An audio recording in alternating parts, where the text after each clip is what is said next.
abrindo o programa, estamos recebendo ele, que a gente já fez um monte de brincadeira antes do programa começar, que é assim que é bom, né? Antes da entrevista mesmo, a gente já tá dando risada, a gente já deixa o ambiente, o clima muito mais gostoso para ter mais informações. Recebendo hoje o cardiologista Dr. Antônio Gataz, bem-vindo. Obrigado, Carol. Prazer estar aqui pela primeira vez, muito obrigado. Prazer, nossa, demorou muito, né, doutor? É verdade. Não é? Vamos fazer 10 anos de Você Bonita, demorou. Mas que bom que Lígia, então, hoje conseguiu que você estivesse junto com a gente. Eu gostei do cardápio de hoje. Você viu? Porque eu já vim uma vez dar uma aula, uma apresentação e tinha bacon, tinha aquelas coisas gordurosas. Hoje Sim. tem um tabule recheado. Pode bacana. ficar para experimentar. Muito saudável. Falei, a gente já está aqui num clima otimista. O assunto é um assunto importante, que temos que ter um alerta, porque a gente vai falar dos problemas de coração no inverno. Mas, mesmo falando de problemas, com um sorriso no rosto, eu acho que fica mais agradável, né, doutor? Com certeza. Vou sentar aqui ao seu lado, então. Eu tenho feito essa voltinha todos os dias, para a gente manter o nosso distanciamento, que tem dado muito certo, graças a Deus. Muito bom. Vamos lá, doutor, para iniciar o nosso assunto. A gente tem colocado aqui algumas questões pontuais ligadas a essa estação. Inverno, e mesmo quando a gente tem mudanças de temperatura, a gente gosta sempre de deixar isso como um tema em algumas pautas. Quando a gente está falando de coração, acaba sendo também um alerta essa época do ano, né? Com certeza. O que nós temos é o seguinte, o nosso corpo, vamos falar do parte cardiovascular, coração, artérias e veias. É tudo como se fosse um cano, mas a diferença é que é um cano elástico, que contrai ou relaxa. Tá. E então isso vai sofrer influência da temperatura, do sal, da adrenalina, da cafeína. Então tudo que interfere nas contrações e relaxamentos das artérias vão modificar. E o frio, a gente, quando está calor, vê as veias saltadas, então as artérias relaxam. Tá. E no inverno elas contraem. E aí que vem o problema. Você pediu para a gente separar uma foto, até para colocar para o público, olha que interessante, de todas as artérias que a gente tem no corpo, né? Para a gente entender, basicamente, isso daí são só as artérias, tá, né? Então, a gente tem artéria, é o que sai do coração já levando o sangue oxigenado. E veia, eu brinco que de veia volta, com sangue cheio de gás carbônico. Então, a gente só tem a árvore arterial. O primeiro ramo que vai sair no meio da foto ali é um ramo que vai alimentar o coração.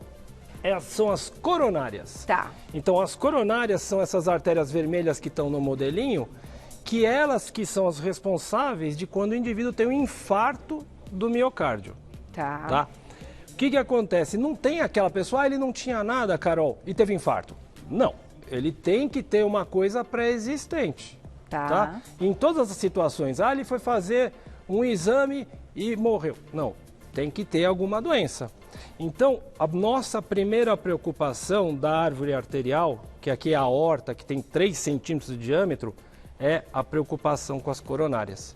Agora, doutor, até antes são essas vermelhas que eu estava mostrando. As azuisinhas são as veias, tá? Tá. Então, artérias coronárias são as nossas, vamos dizer, prioridades.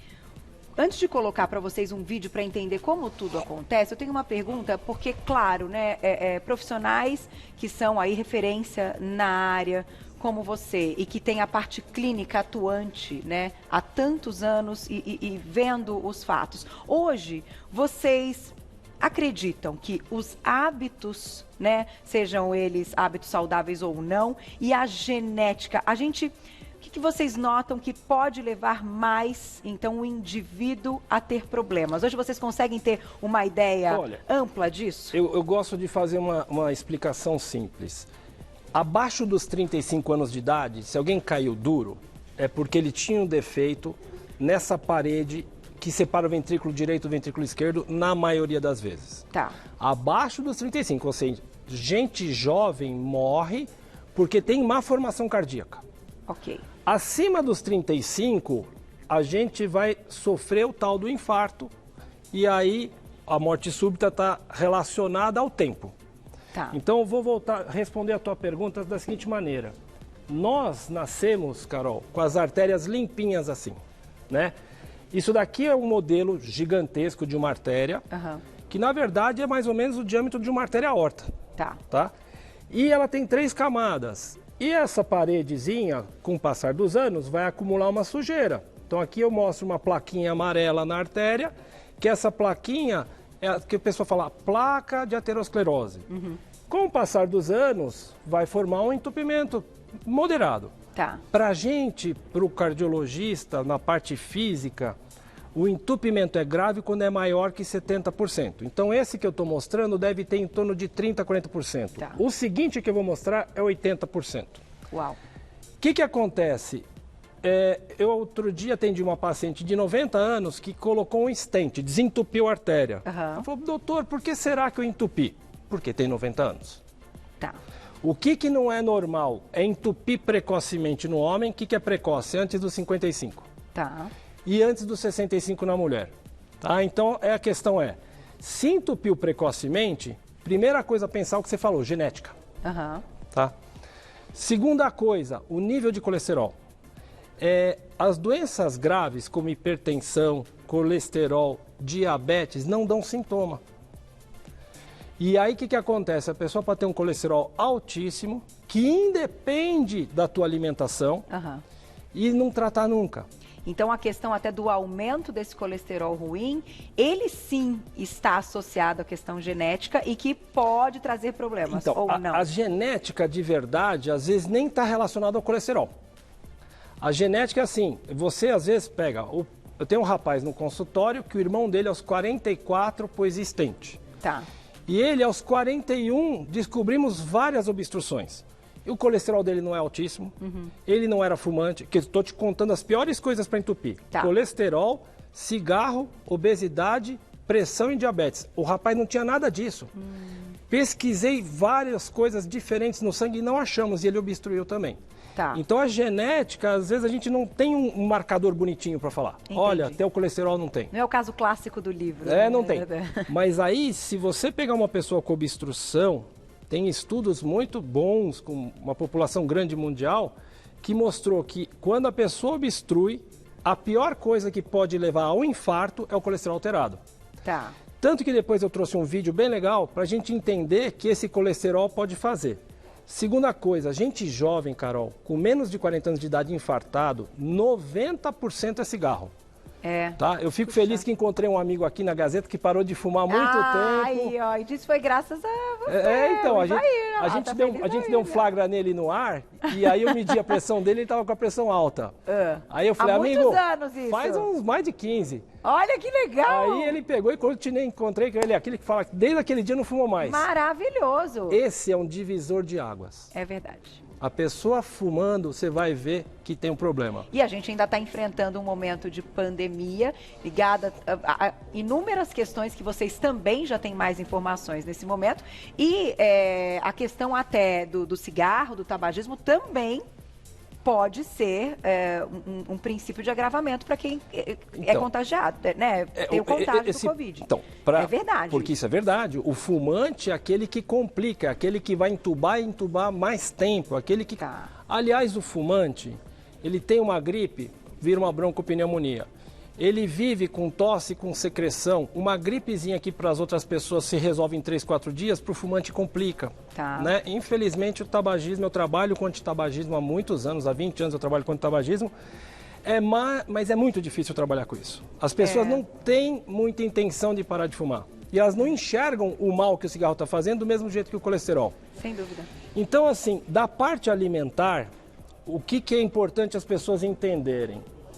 A minha alimentação, os carboidratos, né, as coisas gostosas, elas vão influenciar na glicose, no HDL, na insulina, nos triglicérides, na gordura do fígado. Tá. Então, as pessoas... Eu vou te dar um exemplo bacana. Vê uma menina tomando remédio de colesterol, 42 anos, 51 quilos, 1,56 m por aí, ou seja, magrinha. Magra. 360 de colesterol total, Nossa. 280 de LDL. Uau! Uau! Sabe qual que é o problema disso? Uma pessoa que fuma há 5 anos tem um risco de infartar. E uma que fuma há 30 anos, muito mais risco. A pessoa que tem um colesterol LDL maior que 190, nasceu com isso. Entendi. Se ela tem 42 anos, ela está 42 anos exposta a ter entupimentos. Uau! Então, assim, eu acho interessante a gente tocar nesse assunto, até porque, claro que tem muita gente que a gente, né, escuta os relatos seguinte: faço tudo certo, e aí quando eu pego os meus exames, me sinto até entristecida em ver que não consigo baixar o meu colesterol, mesmo mudando hábitos. Então, no caso do colesterol, é algo à parte que talvez essa pessoa, mesmo tendo hábitos saudáveis, e deve ter, porque ela já tem essa predisposição, talvez ela tenha, sim, que caminhar uma vida inteira com medicamento. E o que acontece? A dieta resolve alguma coisa no colesterol? 5%. Tá. O remédio mais simples que tem, que é a simvastatina, baixa 25%. Então não dá para comparar o resultado. Entendi. Vamos colocar o vídeo, doutor, para mostrar para o pessoal de casa? Olha lá, vamos colocar o vídeo para todo mundo entender. A gente está fazendo uma viagem dentro das artérias do corpo. Então, ele vai mostrar o que esse vermelhinho são as hemácias e o amarelinho é a gordurinha no sangue. Aí eu brinco muito de falar do HDL colesterol e do LDL. O LDL começa com L de ladrão, então esse é o ruim, não confunde mais. LDL, L de ladrão é coisa ruim. E o HDL colesterol, que ele pode tirar a sujeira que está lá entupindo as artérias, começa com a letra H de honesto. Ótimo. Então, quanto mais honesto, melhor. E o honesto eu posso melhorar com a dieta, o honesto eu posso melhorar com a alimentação. Agora está mostrando para a gente como é que começa aquela placa que eu mostrei, o início dos entupimentos. Tá. Só pelo cigarro, pela pressão alta, entra o LDL colesterol na parede da artéria. E aí, ela fica inflamada. E isso não acontece num pontinho. Então, se você pega um indivíduo que tem um entupimento na carótida, ele vai ter na coronária, vai ter na aorta do abdômen, vai ter na artéria da perna. E aí você vê aqui que está mostrando agora, estamos viajando dentro das artérias, estão todas doentes. Você vê, está cheia de placas. Olha que interessante isso. Esse entupimento é tão grave quanto aquele que eu mostrei. Mas, às vezes, o entupimento grave desse fica assim por anos. Nossa. E o que acontece? Que a pessoa fez um exame e estava tudo bem e, de repente, ela infartou e morreu. Olha só, existe, às vezes, uma reação na parede da artéria e forma um coágulo de modo abrupto e obstrui totalmente a artéria, não deixando passar sangue. Tá. Se esse entupimento foi no coração, é o infarto do miocárdio. Se esse entupimento foi no cérebro, é o AVC isquêmico, é o acidente vascular cerebral isquêmico. Doutor, mas agora te pergunto, como então, em casos, né, em pacientes jovens, já partir para uma investigação tão, eu diria assim, intensa, mais intensa e completa, né? Como é que há essa suspeita, muitas vezes, com exames normais, então, de investigar esse paciente e chegar nessas respostas? Eu tenho um slidezinho que mostra assim, como investigar minha aterosclerose. Número 1, teste ergométrico. Tá. Só que o teste ergométrico come muita bola. Se eu pegar 100 pessoas com entupimento grave como esse, ele vai detectar 70 e 30 vão ter o tal do falso negativo que a gente tem ouvido muito falar do corona. Então, 30 pessoas entupidas vão para casa se achando ótimos. Uau. Então, não dá. Problema. Tem um exame mais preciso que chama cintilografia do miocárdio, que aí ele tem uma sensibilidade de 98%. Só que a cintilografia só vai pegar entupimento grave.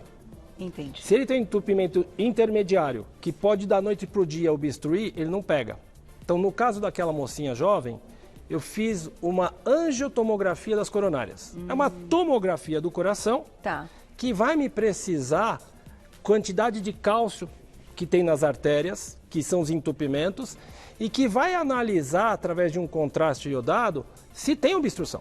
Tá, entendi. Entendeu? Então aí eu já consigo. Mas a primeira coisa de tudo, Carol, é o raciocínio. Eu não vou pedir isso para você que não fuma, não tem colesterol alto, que não tem história na família, que não teve infarto.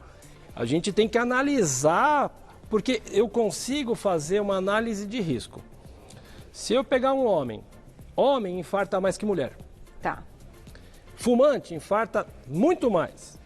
Diabético, mais ainda. Então, assim, se eu pegar uma pessoa que tem um risco aumentado, eu vou fazer um exame mais preciso. Se eu tenho uma pessoa que tem um risco baixo, eu faço o exame normal. Um check-up. Um Doppler de carótida ajuda muito. Porque se eu tiver na minha carótida aos 45 anos de idade uma placa, eu era para ter isso aos 60. Aí eu vou lá para dentro olhar nas coronárias. Ah, entendi. E é interessante esse papo, né, gente, até para as pessoas se tranquilizarem e algumas terem mais atenção, dependendo do que tem de histórico familiar mesmo, que eu acho que é algo que a gente, né, tem que ser muito sincero com o médico, tem que contar tudo. E você comentou do exame, até do ergométrico, né, que a gente pode fazer. E aquele que coloca o oxigênio? Aquele é para prescrever atividade física. Na verdade, para você medir o teu oxigênio. Tá. É o ergoespirométrico. Tá? Última coisa que eu queria passar de informação é o seguinte: o frio, ele não vai pegar uma artéria totalmente saudável, limpinha, e dar uma contração e fechar. Ele vai pegar uma artéria previamente doente e quando ele contrai, ele gera uma instabilidade na parede da artéria e forma aquele coágulo que a gente viu no vídeo que está nessa plaquinha de artéria. Tá. Quando eu tenho entupimento parcial, eu tenho isquemia. Quando eu tenho entupimento total, eu tenho infarto. E isso, eu vi no programa, outro dia assistindo você falando muito da parte emocional. Você tem toda a razão. A adrenalina faz a artéria contrair. A adrenalina faz aquela placa estável romper e fechar agudamente. Então, noite mal dormida, apneia do sono, estresse, tabagismo, essa agonia da gente estar enclausurado está prejudicando demais. Isso, somando tudo, né, acaba sendo... Sempre o emocional está aí. Olha só, gente, que importante, né, seu relato, porque, de fato, esse momento que a gente está aprendendo um monte de coisa, também é um momento que a gente, além de se preocupar com a pandemia, com o vírus, a gente tem que se preocupar com as questões emocionais das pessoas. Posso pedir uma coisinha do seu espaço aqui, que é super informativo, é rápido? Há 2 dias um paciente meu ficou 3 horas com o dedo sangrando. Diabético, revascularizado, ponte de safena.